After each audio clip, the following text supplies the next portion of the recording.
Yeah! Peace to Red Alert. We back to put in work. It's the Lab Chronicles. I think it's episode lucky number 13. Yep. It's lucky number 13. I don't believe in none of that, so it doesn't really matter. But we here again, a next installment. Yours truly, Slang Hugh, Lab Chronicles. I got my co-host Cole Bridgen on the side of me. DJ Finn live in the building. What it is? Yeah, we here, right? So we've been running a Legends League around here. Shout out to Legends League, doing our thing. And we got another legend. He actually has the legend in front of his name sometimes. So it's only right. We have the legend. Former member of Empire, or current, still, I don't, whatever, you know how it goes. Current member of Natural Born Strangers, current member of Freedom Riders, the legend, Adam Baum is in the building. What up, bro? Hey, lucky 13, that's my number right there. That perfect. worked out well. Yeah, it's good to be here, man. So everything's good? How's everything? No complaints whatsoever. It's nice to be up in the spot. Dope. So you know how we do, we're gonna talk a bunch of things, but before we get started, we always ask each guest, what were you listening to on your way here? I've been listening to a lot of Planet Asia recently, man. Whoa. He's got such a long catalog. As every time I figure I got everything he's ever done, I find out there's another 12 albums. So I get into all of them. But yeah, man, I didn't even know he had that much. Oh, crazy, man! If you just wait 2 weeks, there'll be another one out, man. He's moving like that? It's crazy. I did not know that. Yeah, man. So is it like a project or like a? He does a lot of like collaboration stuff. So if it's not just his own, then he has like him and his other people. But it's always dope bars, man. Scene. Yeah. But that's one thing with Planet Asia. There's no question. Yeah, and his man. voice, I love his voice too. Straight. No Yeah. homo or pause or whatever they're doing these days. So we're gonna start right where we start. How did you get into music? How did the love and the passion for music come about? Long story short, I used to draw a lot as a kid. Oh, for real? My cousin, he used to leave me tapes to draw so that he could go and check girls or whatever. Be like, yo, just go draw this while I go and check these girls. And if you draw, I don't know if you draw at all, but I used to. Exactly. So one of the hardest things to do is draw the face properly or whatever. So the best thing you do is you try to find characters that will look like that, even if you can't draw the face to match it. True. So I was trying to find people that were characters, and out of all the tapes he left, I found a Public Enemy tape, and I saw Flavor on the cover. I was like, oh man, as long as I get the clock and the hat right, that's going to be easy enough. He's going to know who it is. So I was sketching. I was like, I might as well listen to it. By the time I started listening to it, first record I ever listened to, I learned all the lyrics to was "Don't Believe the Hype" by Public Enemy, and I was sold. From that point on, I was like, I don't even care about drawing no more. This is all I want to do is listen. So you don't draw at all, or you don't? Bro, I couldn't draw a stick figure now. It just crushed my dreams after that. Can't play hangman, none of that. None of that. Done. Just scribbles. So then, how did the artist side of you come in? I used to, after I was listening to it for a while, I was writing to myself, but I didn't know anybody was really doing it up here. I heard Maestro was doing his thing, and I was like, okay, it's still a long dream away. And then it wasn't until I just happened to hear other guys from the neighborhood I grew up in, they were rhyming too. I was like, wait, other people do this? Other people into this? And then after I just started clicking up with enough guys, I figured, okay, you know what? Let's take a swing at this. And they all made me better. That all, was it steel sharp as steel, iron sharp as iron? I don't know the quote, but yeah. Yeah, that's what it was, and everybody just started getting nice, battling in the parks. Scene. Just getting better. What age was that roughly, or what I was year? probably like 12 to 11, 12, something like that. Yeah, just getting sharp with it. And so how long between the love started to the artistry? To actually like trying to put out stuff? Right.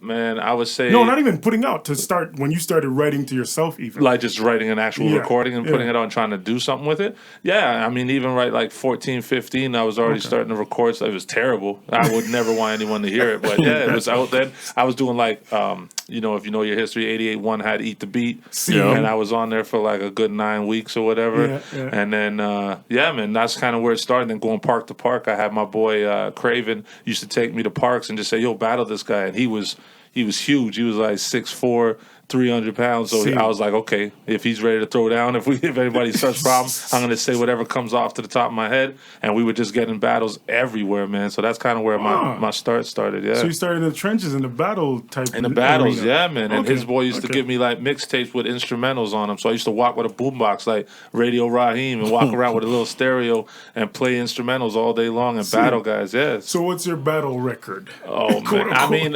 Out of organized ones where there was like tournaments and ticket sales sales at the door. I only was in 3. I won 2 of them, for but real? I was only in 3. But in the park, man, I lost a bunch of time, but I won a lot of times too. So yeah, it was a little bit of both, man. Dope. Some crazy epic stuff back in the day, way before the 8 Mile stuff was really popping. So it's kind of crazy as I was fading out of that became a popular thing after. True. But it was dope, man. It's good times. It's definitely a good practice to start at. Do you still watch battle rap at all? Yeah, I mean, I love the King of the Dot stuff. I don't like every time I look back at it, I feel like I missed 20 years because there's a whole slew of new guys in that everyone talks about. Because I'm still stuck on old Murder Mook and Loaded Luck stuff, and these guys are like, oh, don't you know they have grandsons that battle now? I'm like, I didn't know that. So I'm out of touch. But there is some very honestly, watching them battle makes me never want to do it. It's a fact. It's how ill they are. I'm just like, wow, man, they're insane. And plus, I just couldn't take what they're saying to each other. Nah, bro. That's not. I can't do that. I'll tell you, it's crazy. Like when I first started, I started in I would say 2000 or about 2004 or 2005. I'd say. Organic brought me to the park to judge these battles out into a little field, and that's when I first saw an organized battle. I'd never heard of that before. It was all freestyle. It was all maybe you had a little pre-line written here and there, but it was never like I thought about a month about things about you. And the first thing I heard was a guy ripping another dude about being a terrible father, and I was like, bro, how's this guy not punching him in the face right now? And then Organic had to tell me, he's like, nah, they don't do that. They just respect whatever they say. I was like, that's not where I come from, bro. I no way I could tell you that your kid should be taken away from you and someone's not going to hit me. So yeah, man, that's definitely another reason I never got into it either. Because man, I'm just too sensitive or something. I can't do it. And that shit's light now. Just telling the man about his kids is light. But who's the dude that just battled? What's it called Goods? He usually has a stipulation in his contract that you can't talk about his daughter. Oh, but he took that out for that castle. But he done. He punched a man out already. I'm surprised that hasn't been in paperwork from before. Yeah, some of them do that. Some of them do put it in the paperwork. But now it's like. But some of them are not big enough to demand that. Right. And now it's kind of like a part of the sport where you have to accept whatever your opponent's saying. After the levels of people taking it to. You can't be a poor sport, is what they're saying. That's it. But not me, bro. I definitely would be that. All right, that's dope. Okay, so did you start? I know you said you started with the crew and the man around the way. Did it start in a group setting, or did you kind of start as a soloist? No, it was all. I mean, I started writing by myself, not thinking anyone else did it. But by the time I was actually trying to put stuff out, it was always in groups and guys. And that's coming off listening to Boot Camp and listening to Wu-Tang, listening to guys that all came in groups of 6, 7, 8, 9 guys. Right. I was like, I want to build up my own team of people, and it didn't take long, you know what I mean? Everywhere you went, if I was battling people and they were like, yo, you're nice, roll with us, that's kind of how it always went. And I just started recording like crazy. And then, I always had my core group of guys that I roll with. I had like 4 or 5 guys, So where I first heard of you or seen you is obvious Empire, which was a big movement in the city for sure. And outside of the city, what you just described, it had a Wu-Tang feel to it. But a Toronto Wu-Tang feel to it. There was this...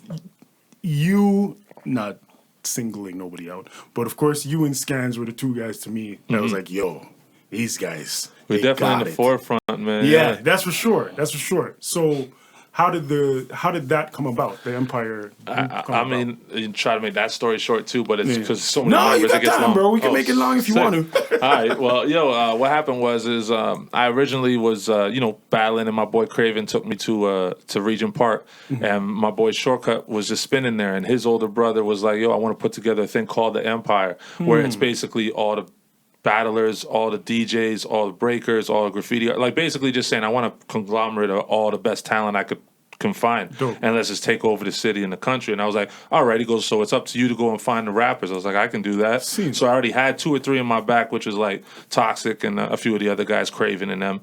And then we went out to I went to a show. Nonfiction show. You guys know Nonfiction? He's like white guys from New York or whatever. Yeah. Necro and them, those guys. So I went to their show, which was during the Elemental times, and then the next day they had Eat the Beat at a live one at H&V on Young Street. And I went there because I was a champion. I was like, yo, what's going on with Eat the Beat? They're like, nah, these guys are coming through from New York to rhyme. I was like, oh shit, I was at the show yesterday.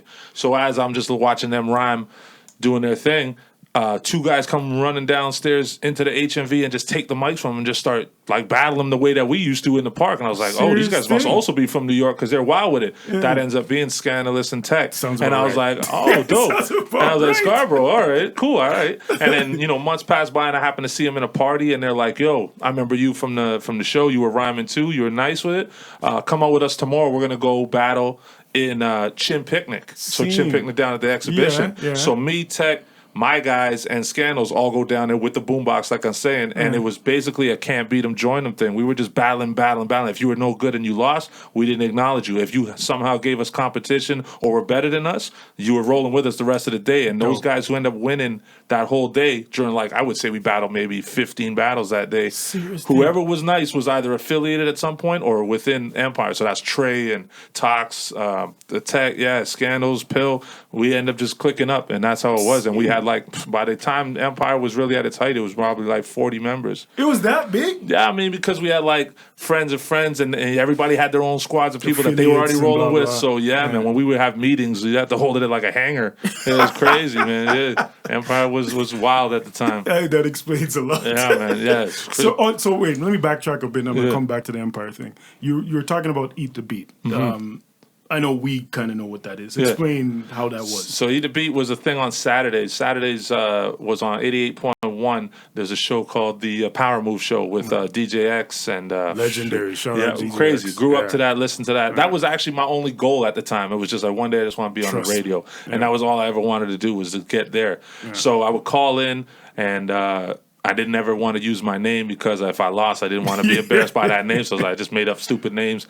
And then I ended up winning, and I had to stick with a dumb name week after week. And the whole show was about them giving you a topic pretty much on the spot. As soon as they dropped the beat, you had to go and just rap. Whatever the topic was is the worst, bro. I want to hear. You don't even want to say. It was on the spot. It's but terrible. You won. Yeah, it doesn't matter. Yeah, it's a terrible name. That's how bad it was. You can't give a 13-year-old white kid the opportunity to make up his own name on the spot. It's the worst idea you're gonna come up with. Titty Boy existed at one point. I would have gladly been Titty Boy because that's how bad it is. But anyhow, so I did my little thing there, and man, the only time I lost, I think, was to one of the I think it might have been Juggernaut at the time. Real? So it was crazy. Yeah, it's all connected. And Shirley, I think, might have gave me Dynamo, because he was Shirley king over there for a minute. But man, that's all old Toronto talks. You know what I mean? But brings me back to good times. We got to educate them, so it's okay. Sure. It's all right. So then again, fast forward back to the Empire thing. Yeah, man. When you guys were, and again, a lot of the guests that come here, I say that they were part of the gold era of Toronto hip-hop. It was a moment where Toronto hip-hop, the creativity, the diversity, everything was, the quality was on a certain level for everyone.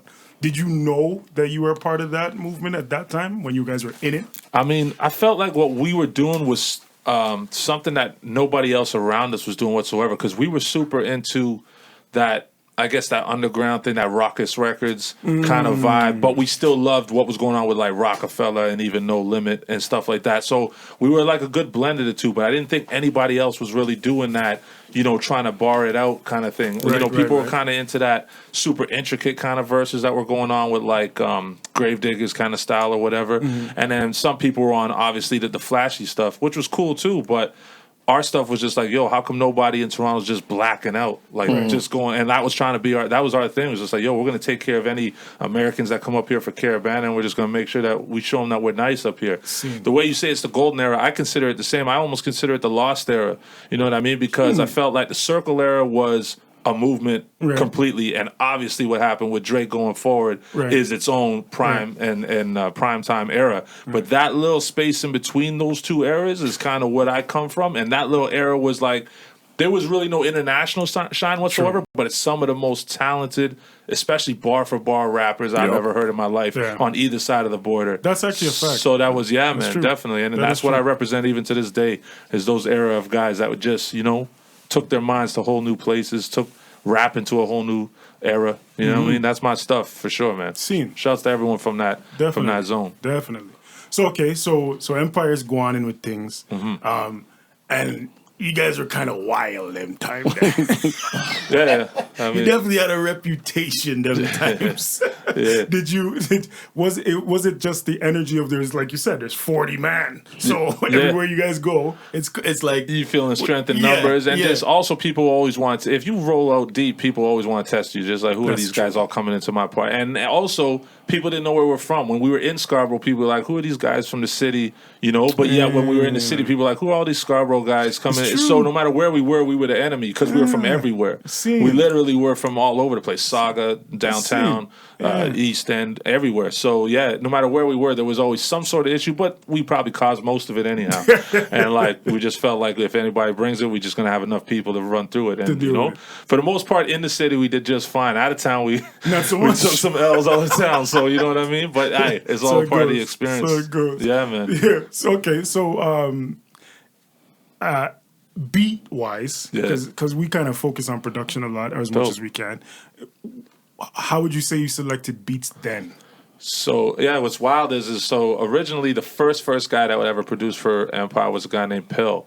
And Pill's very dope with it, but he was actually a rapper too. So he wanted to step away from the beats for the most part and didn't want to just do the production. He had a little ASR that he was working on, and I always loved this stuff. It's actually stuff I would rap to this day because it's got a lot of soul to it. So I always mess with him. While we were working with him, we kept getting this message from my boy Tech, who went to Parkdale, with this guy Noah, and Noah just kept bugging him and saying, yo, let me get up with Empire. I got some beats. I got a studio. I'll work for you. And he kept bugging him. We said no like 20 times. He's like, no, we got our guy already. We're good. We're trying to get a 41st member. You know what I mean? And then one time he's like, yo, his studio's really right around the corner. We could just go right now. We went over there. And it was Noah. It was Noah 40 Shabib. So and we were just like, okay, let's see what you got. And we didn't know who he was. And man, I couldn't tell you that his beats were my favorite at the time, but how fast he worked, I never seen anybody like that in my life. Literally, it's like Jordan being your first basketball instructor just to show you how to play. And he didn't even realize it at the time. He was like, wow. And then, from there, we had Noah for years. Noah put out a couple projects with us.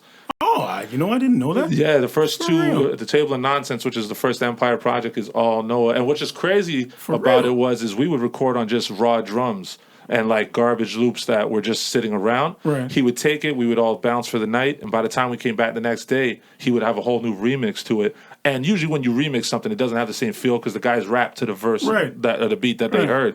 And the way that he did it, it was just always better. And I was like, this kid's something special. And it wasn't until just him getting bigger and bigger that I started noticing, this guy's really nice with it, like really something special. Because we started, branching out. We worked with this guy, Arithmetic, and then people started submitting us beats like from all over the city. Tone Mason and Soundsmith. Just guys started reaching out saying, we like what you're doing. And then Noah was just on the bigger and better things from there, right? So, yeah, man, we've just been blessed with a lot of good talent around us, man. What year was that when you first started working with Noah? Empire started in 2000, so Noah's probably 2001 till about 2009, 10. And by then he was working with, like, Jellystone and Chaos and just started with Drake around that time. Maybe 2009, he was probably messing with Drake, starting out his first thing. And was wild with him was we used to bug him all the time because he used to send us all these beats and they were somewhat like hollow. And we were like, bro, nobody wants this hollow stuff. You got to hit with these, where's the Havoc drums? You know what I mean? And he's like, nah, that's not what I do. And I was just like, all right, well, you're not going anywhere with this shit. And then that ended up being his whole vibe. Boom. You know what's wild too is this guy, if you guys are into that production kind of stuff, around 2002-3, he brought this little vocoder machine, and they started doing these hooks, and guys were just singing hooks with the auto-tune on it. And we were like, man, this is bugged out. This sounds some Roger Troutman, like weird stuff. I was like, kids ain't going to be into this stuff. We might do one hook like this and just laugh it off. We recorded maybe 3 joints like that and just stashed them and never used them. And then I think it was T-Pain came out with it in like 2006, 7, 8, 9. I don't know. It's all blurry. But years later. And when it came out, I remember just thinking, this guy was on this 6 years beforehand. That's crazy. Trying to push it on us. And we were like, nah, nobody wants to hear this auto-tune. So between the hollow Toronto sound beats and the hollows and a vocoder, auto-tune sound, that's all Noah, and that was all Noah from early 2000s. These were all his ideas from even back then. He's just way ahead of his time. See that Adam just dropped like 2 gems for those people who weren't paying attention. One is believe in yourself, because he was doing something back then where people were probably, like you said, you guys were like, nah, bro, what are you doing? It's too soft. Too soft, and boom, look what happened now. And 2, perseverance. keep going. Yeah. Look how long ago he started. Absolutely. And look what it is now. What is that? Like, just getting his shine. Just really getting his almost shine. like a good And 20 what's years. crazy is 5-6 years. It always comes with matches. So yeah, perseverance is exactly it. Because even if he was just messing with Sproxx or Jelly or Chaos, those guys' styles somewhat is more matched with that. Right. But it still wasn't. So Right. it wasn't until he found Drake who it perfectly matched with. That's the reason why you have to keep going and keep finding new outlets, because you never know who you're going to just find that just matches perfectly with what you're trying to do. And honestly, I would have been pissed if we would have held him back from that ever. Right? Think about all the things that would have changed. You know what I mean? So yeah, it's great that he went on to other stuff. Literally. Yeah, and it can never be mad at that guy. He definitely earned his spot. That's a fact. That's dope. I didn't know that. I didn't know. See, I'm learning shit all the time every time on this part. That's dope. So from the Empire days. Yeah. Well, if you want to tell me, how did the end of Empire come about? I mean, numbers are a blessing and numbers are a curse. When you got that many guys, there's tons of egos. I'm a type of guy that's just kind of, I get along with everybody. If everybody wants to go in one direction, I'm down with it. Mm-hmm. But there's certain, like alpha male kind of guys, and they're just like, it's got to be this way or that way. And when those guys start clashing heads, or people start disrespecting each other, or feel disrespected, or money gets involved, everything goes to hell, right? And like, it's kind of an ill thing too, because I've been kind of studying it. No matter what, if it's groups I'm a part of, or versus even just international groups, when I see them put out their first album, whether it's a group or not, there's always so much passion behind it and so much like honesty and just a genuine vibe to it. Facts. When we did our first project together as Empire, the Table of Nonsense in 2001 or 2.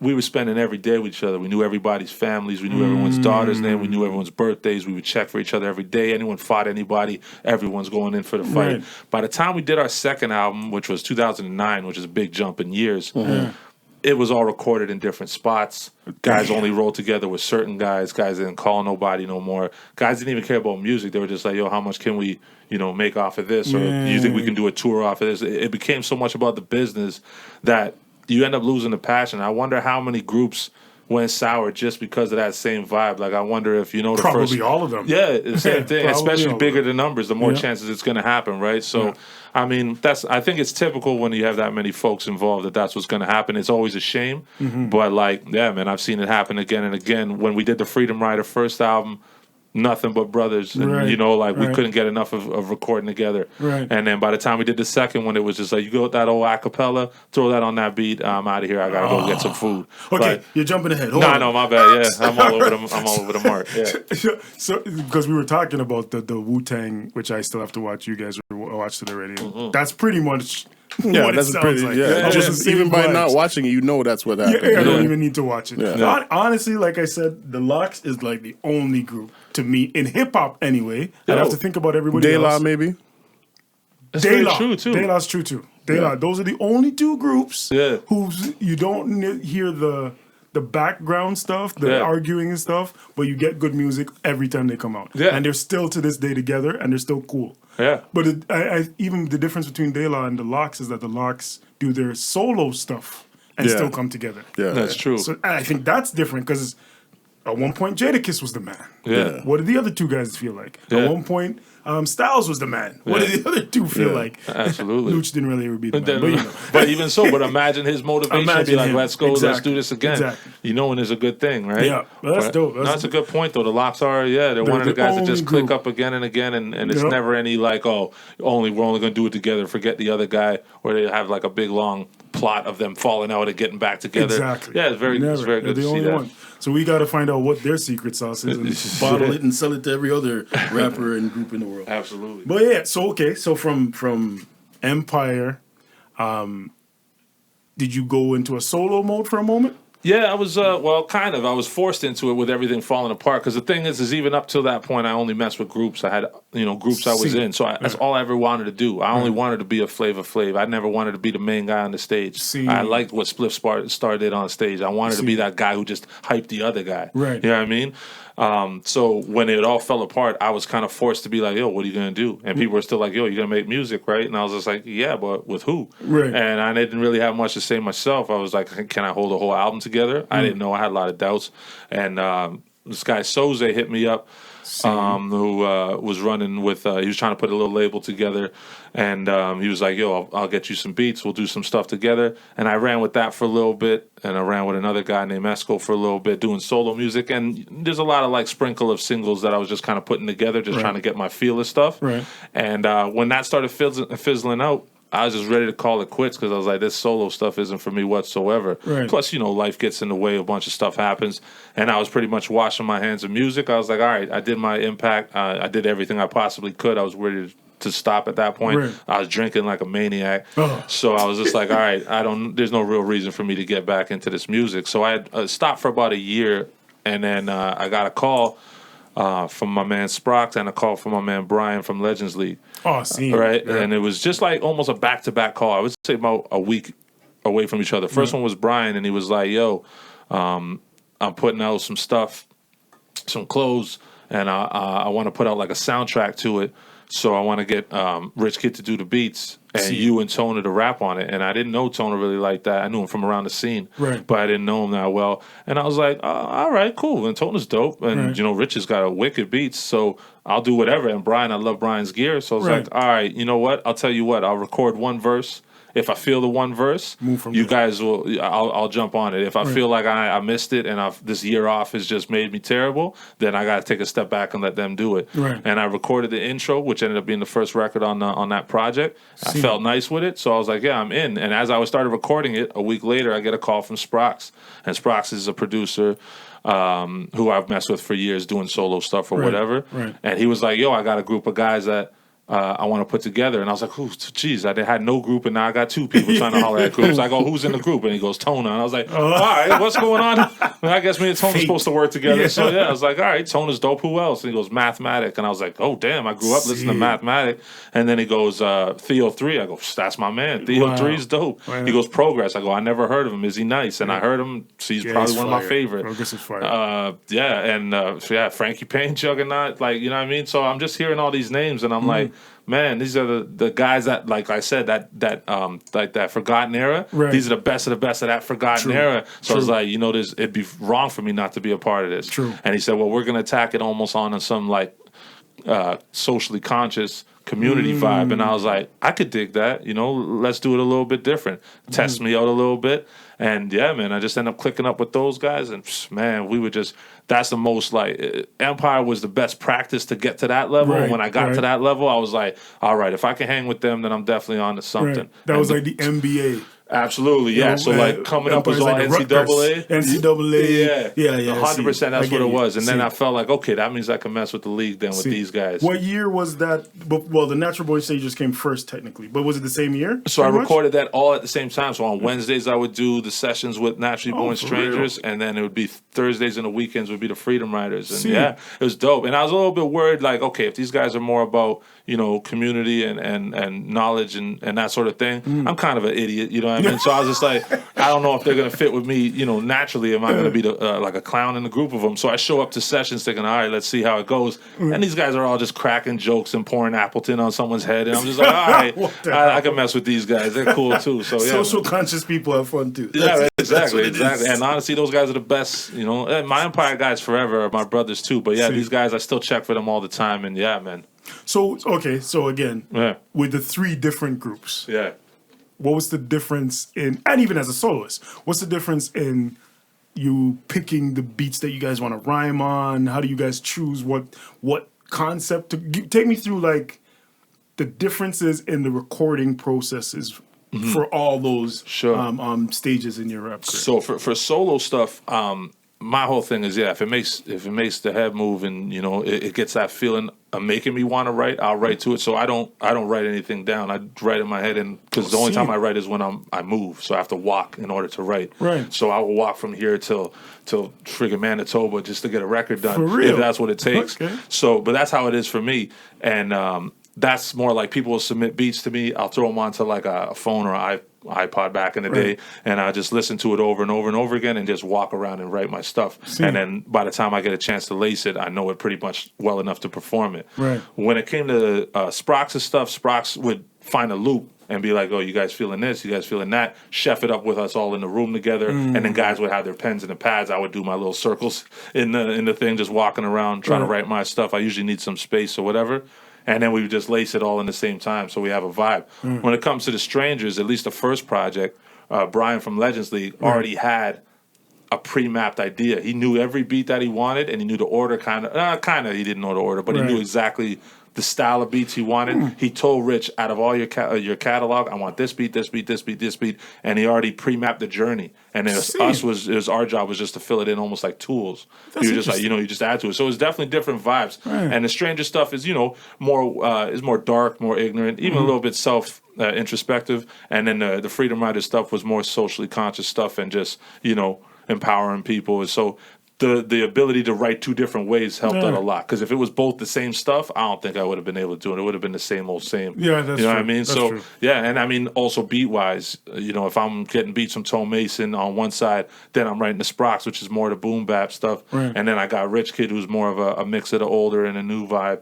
It's cool. It keeps you on your toes. Yeah. So Challenge. yeah, man, I learned a lot in that era. Yeah, man. Ah, that's dope. I didn't know that. That's actually a very interesting. The Natural Born Strangers way. That's I've never done that either. Do that. Yeah. But now I want to try. That's different. It's dope, man. Interesting. He had the whole. Yeah, that's mad interesting. Yeah. So that's the first time is that the Natural Born Strangers is the first time you worked with Rich Kidd as a producer? Or I done.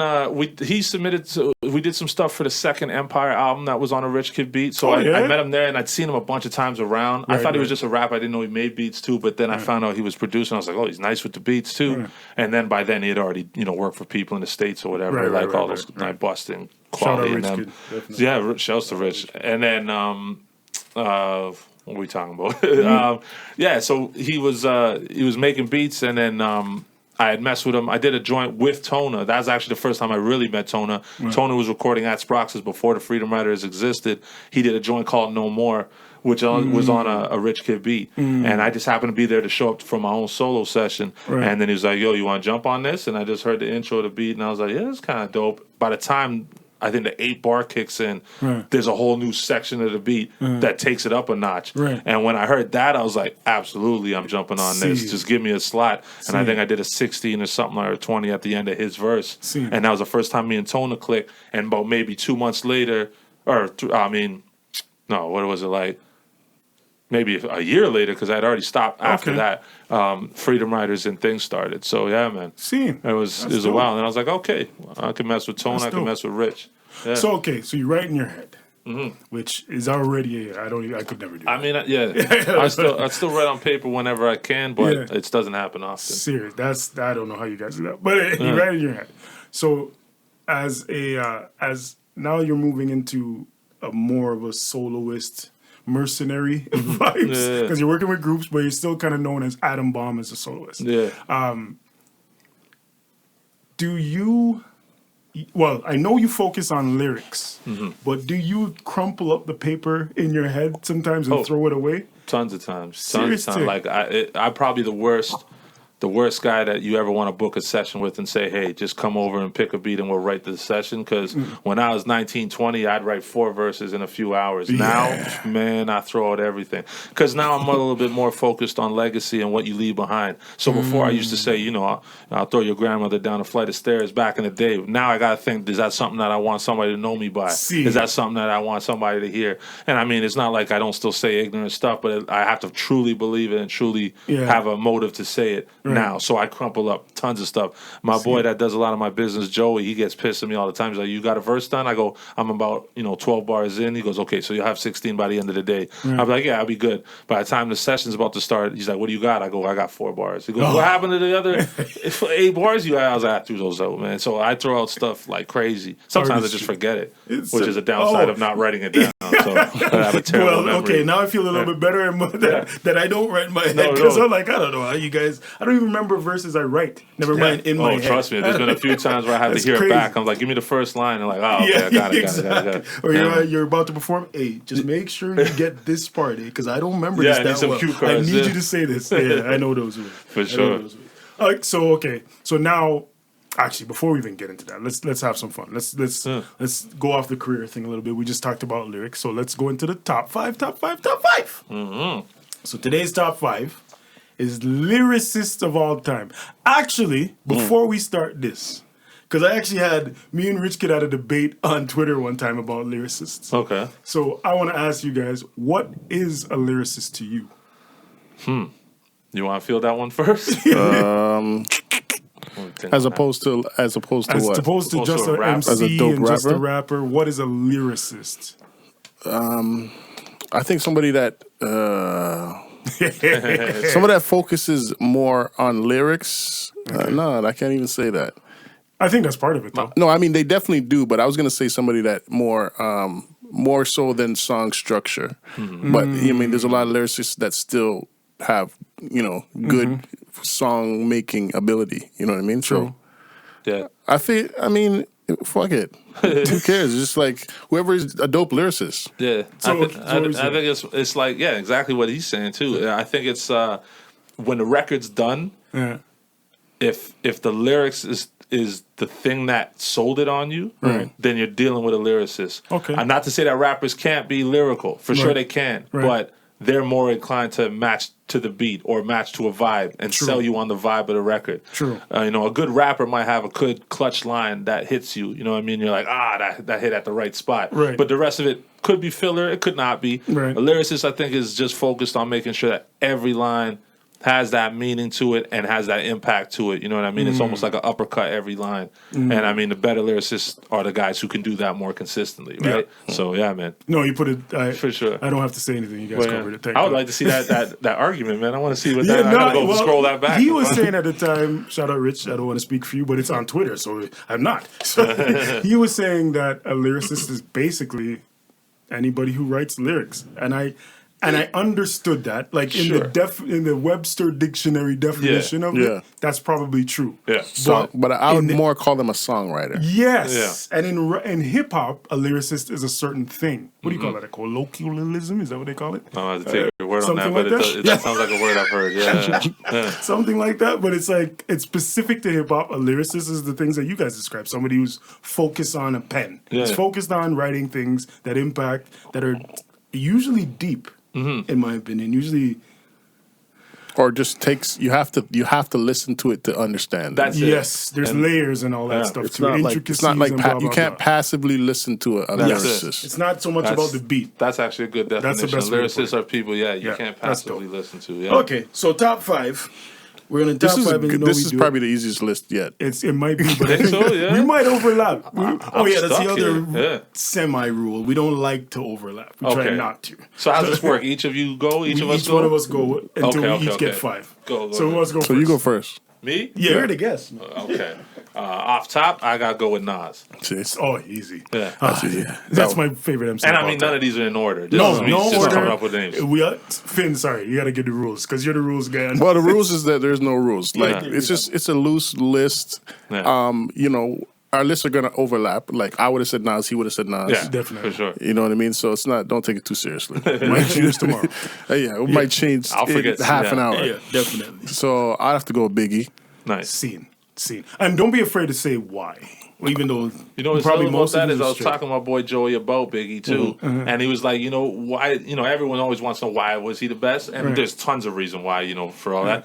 What's ill about Biggie was, how people, like I said, rappers have that one line in the 16 that makes you say, "Oh, that's sick." When this is the moment. Yeah. If you really look at every Biggie record, every line of every Biggie record is a quotable. Yeah. Every line of it, true. and I mean even to the album cuts. That is true. Every line of Biggie, and that's why he's got to be up there. So He's got to be. just a side note. Just be personal. Like I said, Nas is probably my favorite rapper. Yeah. But only because he's alive.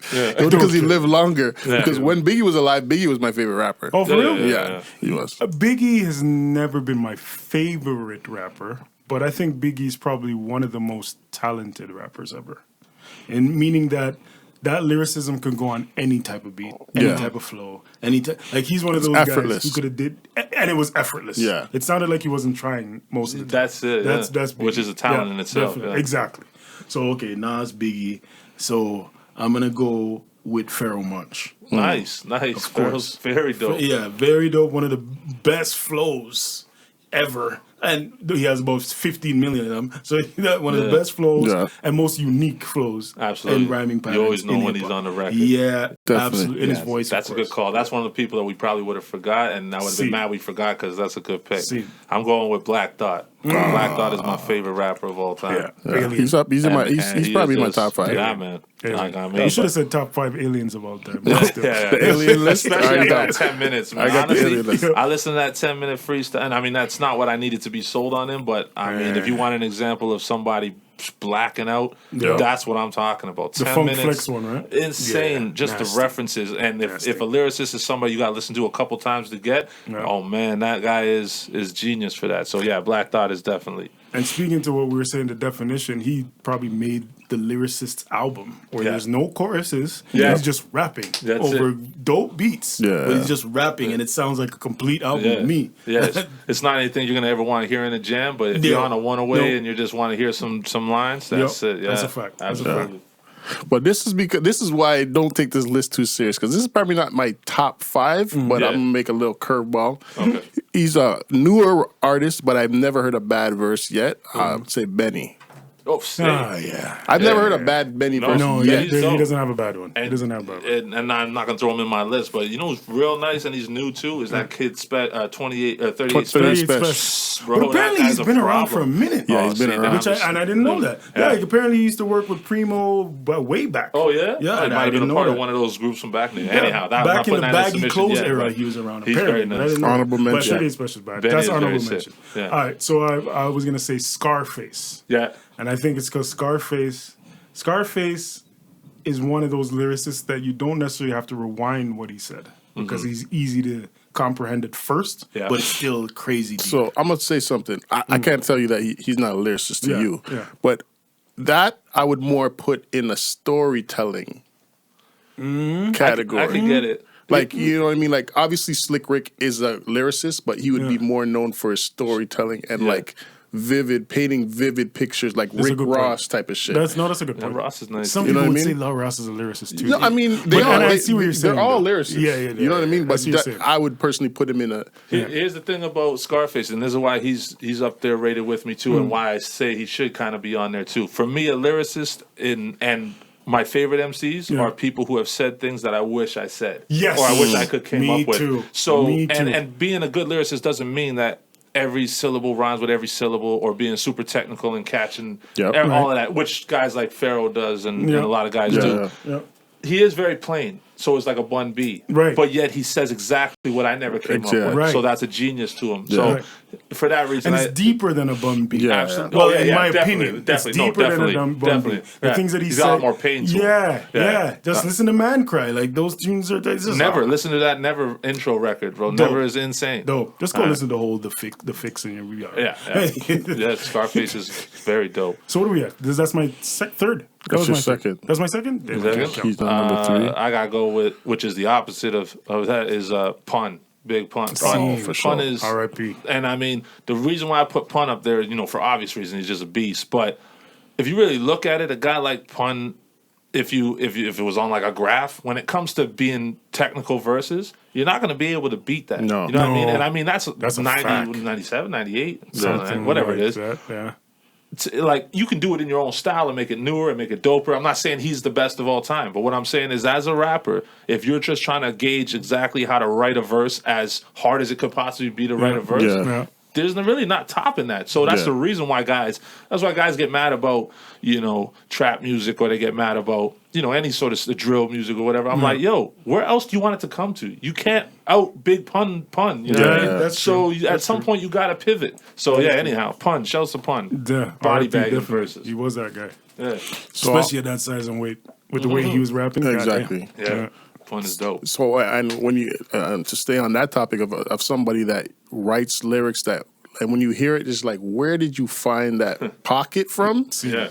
Andre, 3 Stacks. Oh, come on. Yes. That hurt. Did you hear that? The one on the Anderson pack yet? Yeah. I'm like, where did you find that? Like, how did you do that? I keep telling people, listen, Andre 3000, if you're listening, just give me one solo rap album. Yeah. And you'll be I think it's in too my late. top 5. I think it's too late. No, I mean, I can't speak for him, you but mean like for him to want to do Yeah, it? No, yeah, I agree yeah, with that. yeah. I absolutely agree with that. I think he's an artist, so he has to be inspired, and I don't think he's inspired. But just for me, just send it to me. Don't even give it to nobody else. I would say I'll give my email. I would Send it say to me. even one song, a solo song. At least that, man. God Rapping. damn, bro, that guy, man. And he's also one of those guys that says things in a way where I'm like, I wish. I could say it exactly. like that. Yeah. I wish I could rap. Yeah. Like, just one day. Yeah. I dream, and it doesn't happen. But anyway, I'm gonna go outside of the box because we were talking about battle rap.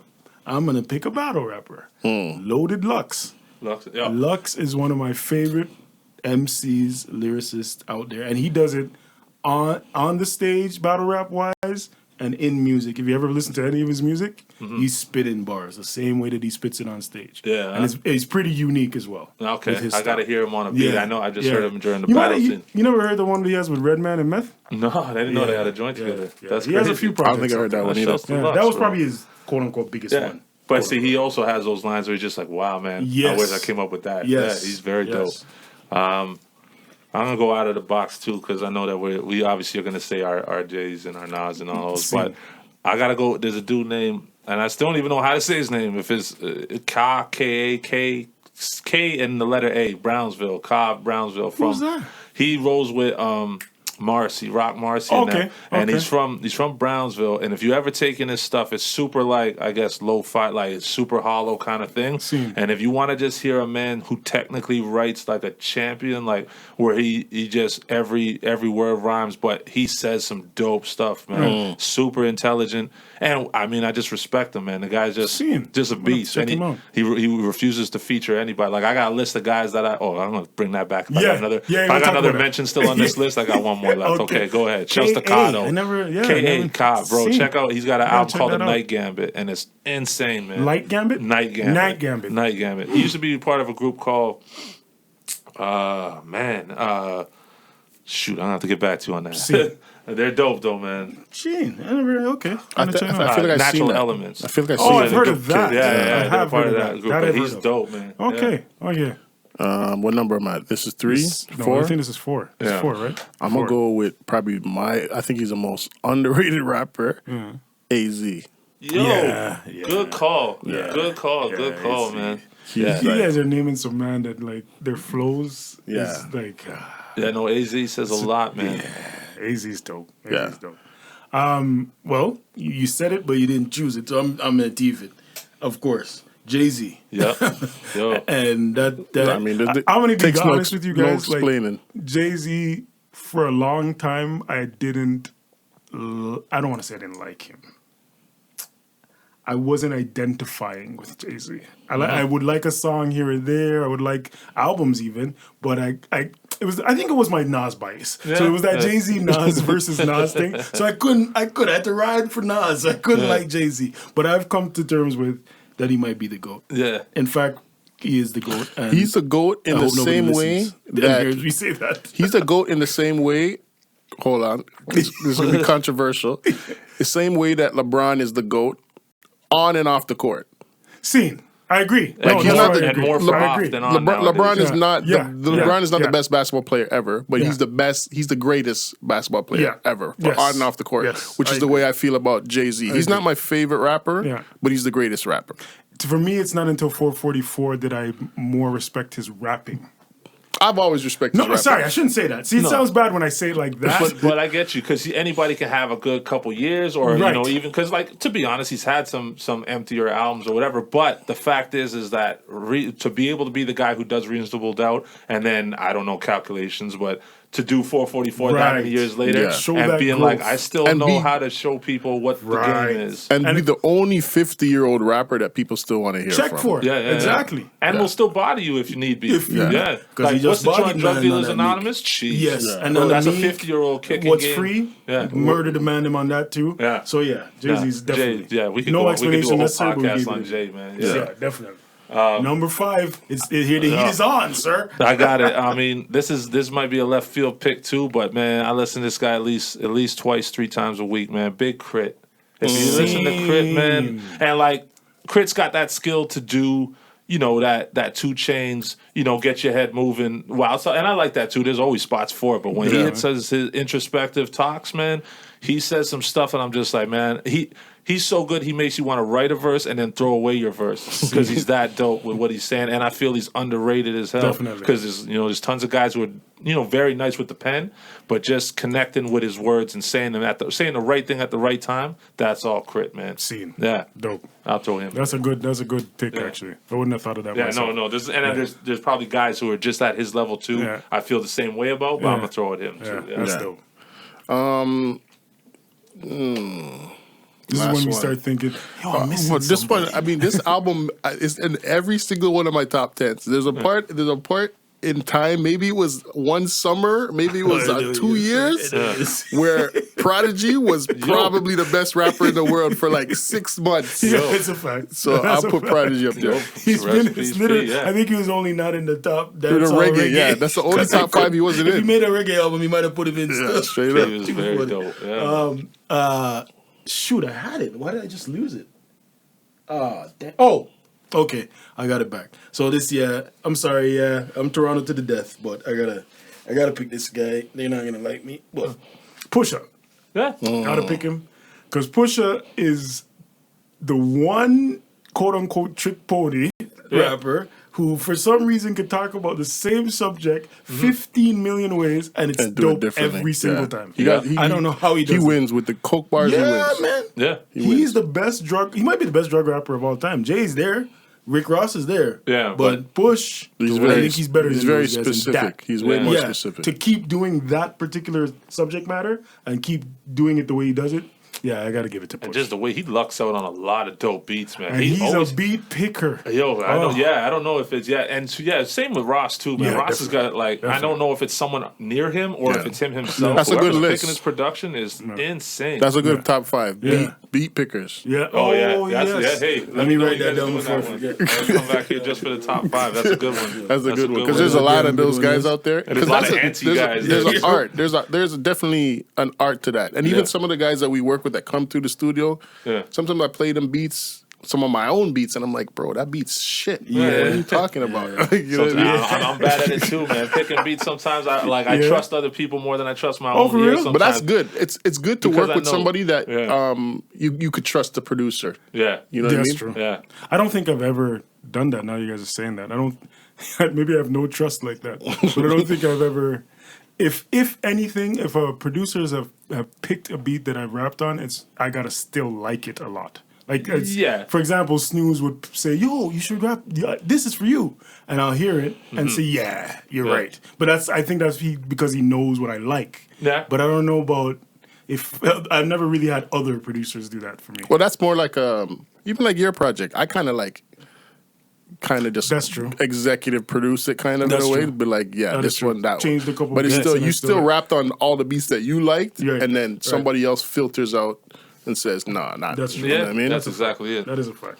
Dope. Good list. Top five for this week was dope. Because I think we named some rappers we never named. And there's so other many top fives. like that. Like I said, Red. You mentioned Redman. We didn't mention any of the Wu members, Ghostface. You know what I mean? So that's true too. Yeah, I mean, we could have went to Jizz, top 25. There's like four in the Wu Tang alone. Dope. Okay, so we did the top 5. I was gonna come back to asking you, Juno. Yeah. Natural Born Strangers, correct? Yes, sir. You guys got nominated and won. Mm-hmm. Tell me about that experience. I mean, it was wild. We were in there with Trey Missions, Marco Polo, and Sproxx was also nominated in that list. There might be somebody else too. No disrespect, I can't remember who the other person is, but. Between Sproxx and Marco Polo, I thought for sure they're going to give it to Sproxx or Marco. Right? And that was the whole goal. Be nominated, and maybe later on in your career, you get another chance to be up there and you take it home. Right. At this point, it was written off that we were going to take it. You know what I mean? So we showed up there, smashed out of our heads. Rich was in L.A. Me and Tona came obliterated. Like, to the point where I had to get changed. I just showed up trashed out of my head. Then we found out it was an open bar, and it just got worse from there. So we were out of our minds thinking that, whatever, we'll let Sproxx win, we'll cheer for him, and then we'll go get some beers in Hamilton. That was the whole goal. And then as they announced it, it's crazy how sometimes stuff goes in slow motion because the lady announced it, and as she said, and the winner is. She said, as soon as she said the "na" sound, my head cycled quickly through all the words. Like, Trey Mission starts with a T, Sock starts with an S, Marco Polo starts with an M. I go, that's fucking us. As soon as they said N, I was like, yo, that's us. Bro, I got up right away, almost knocked over all the wine and the whiskey. And then, we just jumped on stage. And Rich had sent us some acceptance thing or whatever. And I was like, yo, this is dope. But, I mean... It was unexpected because that's all it was. Like I told you, Brian called me asking to do a soundtrack for a clothing release. That's all it was. Right. It was a mixtape for real. Right. And for us to be up there and even being acknowledged, I think it just when things start clicking and people do things out of passion, it goes far, man. Yeah, you know what I true. mean? That's like true. if we collectively came up with an idea on a way to win an award, nothing would ever happen. Right. And it's a blessing and a curse too, because once you hit that, and I'm not saying that it's a landmark of any sort. I'm not the type of person to care much about that. I went to work the next day. No. You know what I mean? Okay. So like it was what it was, but I'd have quit my job. Well, yeah, exactly. I mean, but once it was done, I was just like, okay, now I can always say I did that. Right. Now it's kind of official. You know, family kind of knows that you do something on a real level of some sort because they know what a Juno is. Right. So now it's something that's tangible. Right. Once you kind of hit that level, now you're like, okay, you got to either elevate it or you got to quit. Right. So that's kind of what stuck everybody after that. You're like, okay, so do we go to just try to get another one? Do you go international and try to do tours? Or do you just stop and say, hey, you did what you could and you go home? You know what I mean? So what was the benefit of winning one? To be honest, it's just something that people put on flyers on your name or they say it on when you come on podcasts, you know what I mean? And it's dope. It was a cool night of drinking. But, I mean, does it change anything? Didn't change not your really. pay grade or anything? It's just if somebody tells somebody about you, they can add that and they might be like, oh, that sounds like you actually take this stuff seriously. Because otherwise you're just like, oh, you're a guy who just puts bars and on beats. And like, you know, it gives it some legitimacy. But does it to the actual artists and people in the scene? They know what it is, bro. Yeah. It's just an award show. You know what I mean? So in that lane, and speaking in that lane, how did you know, at what point in your career, start or wherever, did you confirm to yourself, yeah, I got it? What was that? Can you name a moment where it was like, as we say, you bust? Yeah. You were ready to... It was probably years before, man. Like, yeah, definitely. And I mean, I definitely don't feel it nowadays. Like, even I'm at a point still where I don't feel like the music that I want to make in my head or the music that I listen to, that what I make compares to that yet. So I'm still striving for that, and that's the only reason why I still make music, because I'm trying to make the music that's in my head, and I know I can't. And even the music I listen to, if you actually ever found my phone or listen to my playlist, you would think I'm either a 14-year-old girl or a 65-year-old man. Kill me. And because I listen to I listen to soul Me too. music and I listen to like weird alternative weird shit, and like so you don't know what I actually am into. And of course I'll listen to a Royce or I'll listen to everybody's dope. Another one who could have made yeah, a Royce, I was thinking Royce Cole. I was like, yo, there's a lot of guys that could set. But so obviously I mess with those guys too. But when I listen to the music I listen to, I'm just like, yo, this is the stuff I want to make without trying to bite it. But when it comes to me jumping in the booth, what I'm making is not that. Right. Naturally, I don't make that. Right. And it burns me, so I got to figure out my way into that universe. And once I get there, I'm going to be there. But, as far as hitting a limit where I'm like, yo, I know that I could hang with folks. Right. That was back in 2008, 9. I was in a little zone where I was like, man, put me in a booth with anybody and I'm going. Killing it. But I don't know. Did Confidence something is a weird happen thing. to make you feel that, or is just the comfortability came with practice? I think I was just routine? writing a whole bunch and doing tons of features. I've done tons and tons of features. Yeah, So definitely.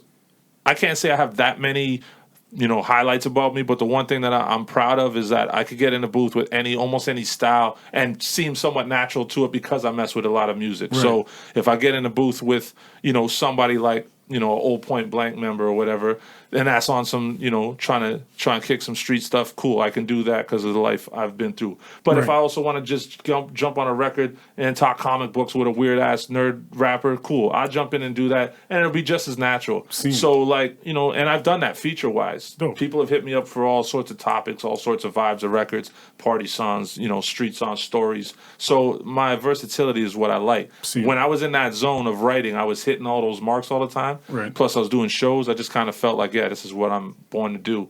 I hit that stride, but I'll be lying to you if I said it's always there, because right now it's not there. You don't feel the vibes like you're that there because of those reasons. I'm super reliant on the vibe around me. If I don't have the right producer, if I don't have the right either crew of people or a thing, I'm quick to wash my hands of it, which is not good. So because I know guys that are real artists, like guys like Junior T, Progress, even Rich Kidd, Tona. Those guys are like, leave them in a booth, they'll figure out how to make a beat themselves because they're going to want to make an album. Right. If you leave me without no inspiration around me, I'll stop. And that's how I know I'm not on that kind of level. So I got to get back to that point where I want to write a verse or I want to kill a bar.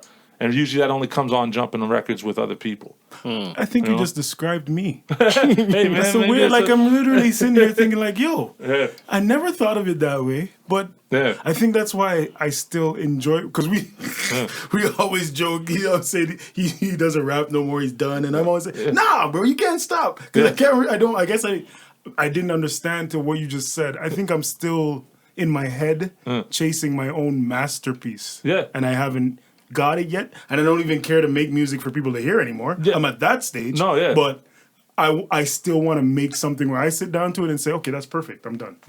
That's that chasing and masterpiece. I also know that's never going to happen. At the same time, it's never going to be perfect. But that's exactly what it's all about, man. Leaving that legacy, because really, I was thinking about it recently too, man. Like, there's only certain things you can leave behind. You can leave behind children. That's a as a legacy for yourself, and you should, if you can, do that. But you can leave behind, works of art or whatever. You could paint something. You could do something that lives forever, and those are all great. Music is something that you get the chance to leave something that long lives past you. So what you leave behind is important. So I pick and choose my moments carefully, at least now. I can't say I always did. So I refuse to put out bullshit, and I refuse to put out stuff that I'm not proud of. But I also gotta keep in mind that I don't, as much as I don't care about business whatsoever, is this something that is going to last long? Is anyone going to care about this after two listens? Because music's kind of disposable now, right? Yeah, definitely. So it has to be super important to me to make it now. Dope. So that's kind of where I'm at. Which is why I kind of lean more to the producer side now. Well, I mean, I lean all the way to the producer side. And then getting into making vinyl. That's something that's like, I feel like that's an heirloom that I could pass down. There's permanence to that too. Makes and sense. I was thinking about that too, because like obviously it's all the way that music is taken in now. If you hear a record like even Shook Ones to this day, if you had to put a number of how many times you've heard Shook Ones in your life, it must be in the thousands, in the high thousands of how many times you've heard it. Could be. But what's crazy is when you first heard it, you only got to hear it when you went home and played it on the tape, which you'd have to wait to get to that song to listen to, or when you stepped out of the jam, the DJ might play it. There's no waiting for anything. If I want to hear that song right now, I play it 100 times in a row. So songs just get killed. So that's why, like, a song as dope as Middle Child from Cole, in 4 years, will you ever want to hear that song? No, because you're probably going to hear it every time you ever wanted to hear it in your life, and you're going to be like, okay, what else you got for me? That's right. So, like, the way that people used to put out music, I listen to Sam Cooke still now because I never listened to it all the time. But if I listened to it and it came out in this era, someone like, I'm trying to think of an artist that puts out, music now like that. Anybody, let's say even Kendrick, whatever. I don't listen to Pimp a Butterfly anymore. Why don't I? You know what I mean? Why isn't that the same thing as a Sam Cooke album? You're on to the crazy. next one. Because it's already done, And I mean, there's another favorite artist with another album coming out, so you lose I hate attention. that music's so temporary now. That's what makes me not want to make it. But we spoke about that too. It's like we were forced, and people from our generation, we are forced to have a more vast taste in music. That's why you said your phone has that range, because like we were saying, you'll be sitting there watching much music. Extend the mix or whatever, and you might have to wait. You might have to wait 3 days to see the video that you want to watch, unless you recorded it. And then in between, you might have to go watch a friggin' Guns N' Roses video or Nirvana just to get to what you want to hear. And then that all soaks into you too. So nothing was on demand back then. Even with sports, I find that. I remember when I was a kid, I liked every sport because I used to have to watch everything to get to the basketball highlights. The one, and we only got basketball on Sunday, NBC Sunday. That was a game. Bulls versus Knicks. Lakers. So we didn't get all the teams. It's crazy, but it's just a mentality too. Because even I used to listen to watch old tapes of people dunking, and I would watch the dunk off between Wilkins and Jordan. I must have watched that 20 times after because it was just an amazing thing to see. And then now somebody dunk on, do a 360 from the free throw line now, and I watch it for 2 days on the score, and I'll be like, all right, I don't care. What else is he going to do? Right. It's amazing how everything's so short. It's funny. Yeah. And we were in the era, so we should be different, but we've been programmed. Just like so I can't imagine else. someone born in the era now. So exactly. yeah, Everything is right. Dixie Cup era. That's crazy. That's a goldfish memory. Yep, that's a joke. That's crazy. So one of my last questions, I guess, or last A and B. Who's an artist that you haven't worked with yet that you'd want to work with? I mean, outside, like, I had like a list of the 3 guys. I was like, yo, if I knock out these 3 features, I'm done. And it was Black Thought, KA, and Crit. And those were the 3 I was just like, yo, if I knock out these, I don't need to do nothing else. And the first one, I was like, what's the most reasonable one? It was probably Brownsville. So I hit him up. I hit him up, and I hit up some of the people that know Marcy and them, and they were like, bro, he does not do features. And I go, what do you mean? He goes, he doesn't with Marcy, and that's it. And I was like, I kind of respect that. I like that about him. I was like, so if that guy is impossible, I know Black Thought's never happening. And I was like, Crit's never a say maybe. never, bro. Never so, say never. You never you know. have to be huge in order to you even win a convince lottery these guys. tomorrow, you're getting the verse. You would think so, but Well, you never know. I mean, I respect the man with his that much integrity. But yeah, I don't know. Those were my 3 guys that I was just like, they're just an inspiration. And other than that, I pretty much rap with all the guys that I've had the chance to, that I've always wanted to, at least from the city. And right now, there could be somebody that comes up next week, and I'm like, yo, he's on the list. Okay, so she's on the list. Part 2 of the question is producer. What producers have you always wanted to work with, or like the dream collaboration with a producer? If you talk to me like 5-10 years ago, like guys like High Tech was somebody I always wanted. Like, I don't know even what they make anymore, and guys like Ninth Wonder and stuff like that. Nowadays, I'm a little bit out of touch with what the new guys are, I couldn't even throw out names right now. Right, but there's definitely some guys out there that I like. I like their stuff still. But guys like Ninth Wonder I always wanted to mess with. High Tech was always dope. I'd always love to get a Primo joint just to check it off my list. Absolutely. That's just the head in me kind of saying I want to do that. But man, honestly, as long as you know what, I'm gonna say Apollo Brown. I want to do something with Apollo Brown. I love Apollo Brown stuff, man. He's dope. To bring everything full circle, his joint with Planet Asia Anchovies is exactly the kind of music I want to do. I gotta check that. That Mona Lisa. Did you hear that Joel Ortiz album last year? Yo, he did a dope one with him too. That was a dope album. Check out Anchovies with Planet Asia and Apollo Brown. Bro, it's just that. Yo, this dope. And he did one with. Was it him that did it? No, it wasn't him. With Elzai, that wasn't him. I'm sure he's done something with Elzai, but I don't think he did a full project. It wasn't a project. The project was with Black Milk, was it? And was it? See, Snooze would know. It just came out like maybe 2 years ago. Could have been a beat. Was it? He does a lot of beat tapes too, though. I can't remember who it was, but anyway, okay, that's dope. That's dope. So what are you working on future-wise now and future? I got this solo project that I'm just stacking up videos for right now. Called "On the Road to Riches and Rehab" is the name of the title. Nice and long. And then the Naturally Born Strangers follow-up is on its way. It's been on its way for a while, but we're just doing mixing and clearing samples and yada yada yada, all the back work stuff. So it's been in the pocket for a while. I just hoping to end the year strong this year. And other than that, just doing features and doing shows, setting them up, and Who's producing on your solo? As of right now, I got a joint from Fat Tony on there. I got some joints from Rich Kidd on there. I got a guy named Prime that's from the city. And I know there's a lot of people named Prime, but he's an Asian monster. No, Black. He's a monster. Prime, man. I feel like I've heard that. He's a monster with the beats, man. And but that's just right now. I'm still taking in beats and still sorting it out and trying to match the vibe to it. But yeah, man. Any features on there? As of right now, so far, no. Noah's done a beat on it too. 40's on that one too. But yeah, man. And then I might even do, just for fun, is I got this mixtape that I did last year called A Material. I might do a sequel to that because just to kind of keep the series going, it's easy for me to knock those out. Right. So yeah, between the solo album and that's what I'm trying to do right now. Yeah. Dope. That's a pleasure, bro. Hey, it's right a pleasure back at you. It's nice to come out here. Coming through again. Like I said, you continuing our Legends run. We might have to respect. give it like a Legends League, quote unquote. But yeah, it's a lot. Wait, before I go, Finn, you have any other questions you want to throw out there?